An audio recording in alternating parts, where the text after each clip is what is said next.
Парите се во селата. Ако сакаат да ги земат, општините треба да инвестираат во рурален развој. Ова меѓу другото е препорака од Европа, преку нови мерки во ИПАРД програмата.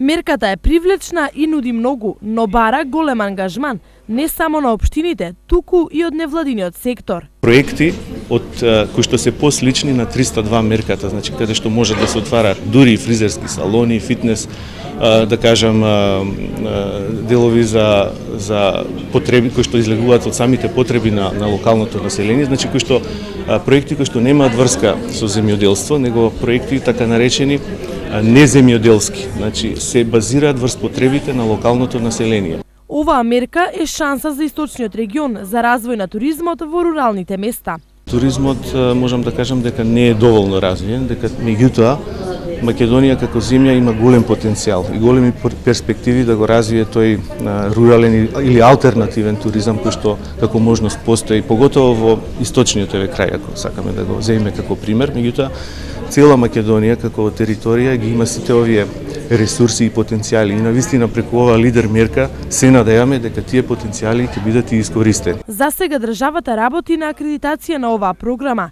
која е во склоп на ИПАРД 2 финансиската подршка од Европа.